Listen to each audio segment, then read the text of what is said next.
Well, a mother and father are behind bars tonight, accused of torturing their children in a house of horrors. Police say one girl escaped and phoned for help. When officers went to their home in California, they found 12 other siblings, some chained to their beds, malnourished, barely surviving. Snapshots of a simple suburban life. And Mark Mooney is there in Southern California. Mark, you've learnt more about the parents accused of torture. I have, Daniel. David Turpin worked as an engineer before moving into this home with his wife and children in 2010, but he quit to set up his home school. There was an emotional reunion today between three people brought together in the most terrifying circumstances.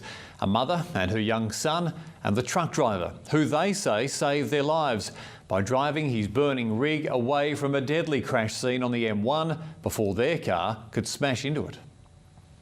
Yesterday, they were strangers in a field of fuel and fire. You did a good job. Today, bonded by their brush with death.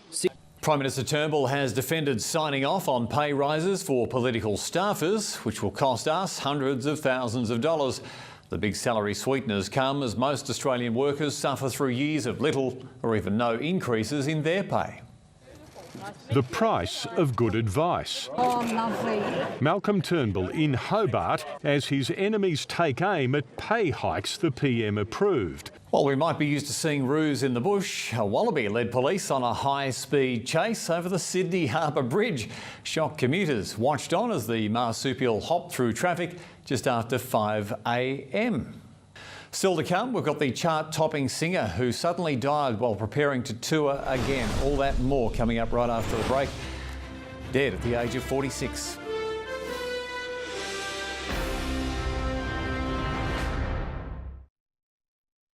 And our apologies at the start of tonight's bulletin. Some technical difficulties prevented us from basically showing you our lead story. We've had those rectified and we can now bring it to you in full. And it's where two people have died after another two have spent hours trapped beneath a truck in the wreck of their car after a horrendous 7-vehicle crash.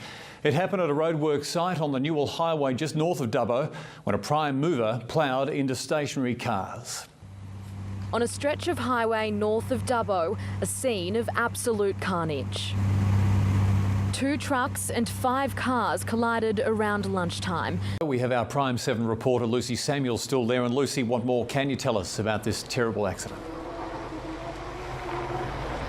Well, Dan, the actual crash site is some distance north of where we're standing. We've just been told that only crash investigators will be allowed on that site tonight. What we do know, it's obviously been an extremely difficult afternoon for emergency services. Now, police have not released any more information about the identity of the victims. Dan?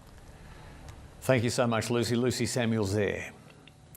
Well, we can tonight show you the confronting moment the floor inside Jakarta's stock exchange collapsed, sending dozens of people plummeting into the lobby. More than 70 people have been injured and police are now questioning the builders who made it. Almost 40 students gathered on the walkway had no warning. So look at the day in finance for you now. The Aussie share market closed lower today. The big 4 banks and mining companies, Rio and BHP, all down as well. And the Aussie dollar, as we flip the page, we will in a tick, I promise. It's buying 79.65 US cents. You'll just have to trust me. It really is.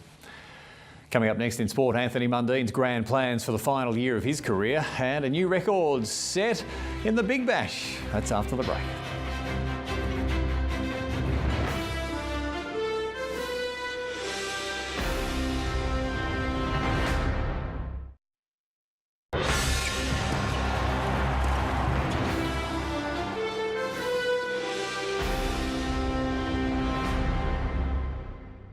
Aussie young gun Alex de Minaur is on course shortly, and today Novak Djokovic put the field on notice as the big guns fired in the men's draw.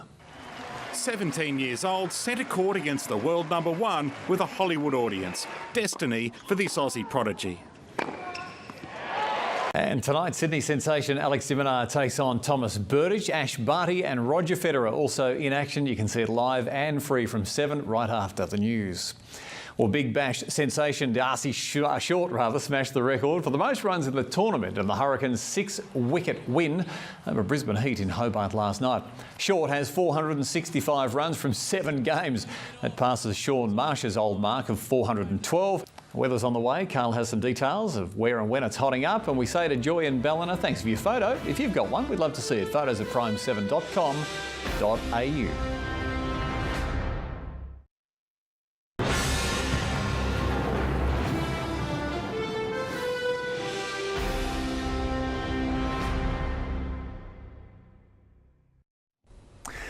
Hello there, Karl Lijnders with a look at the national weather picture on a Tuesday evening. Now we've got fairly clear skies across eastern areas, but we'll just take a look at Perth at the moment because they've had significant rain, 4 times the monthly average in 10 times the monthly average in the last 24 hours. 4 months of rain, and that's staying out there. But meanwhile, in the east, we've got very, very hot conditions developing because of the displaced tropical low. So a lot of the heat's being pushed across from the western areas to the east over the next few days, and that's going to culminate with searing temperatures as well. Very hot weather on the way as heat wave conditions develop from Thursday right through the outlook period for many centres west of the Great Dividing Range, and even along the coast from the weekend. It's going to look very hot and uncomfortable. No rain is anticipated through our part of the world until around this time next week. We might start to see thundery showers break out because of how hot it is. But the rain staying to the west, we're drying out across the east, and many centres will get less than 1 millimetre over the next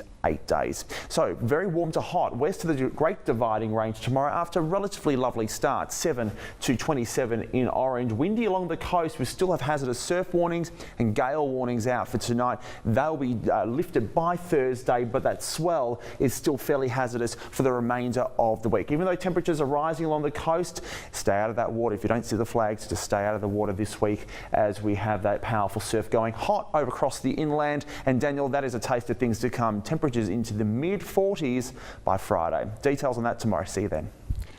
We'll need our hats, our water, our sunglasses, our sunscreen. A lot of people getting burnt at this time of the year too. Thanks, Karl. We'll catch you again soon. That is your news for this Tuesday, the 16th of January. Thanks so much again for your company. I'm Daniel Gibson. Till I see you again, have a great night. Till then, it's bye for now.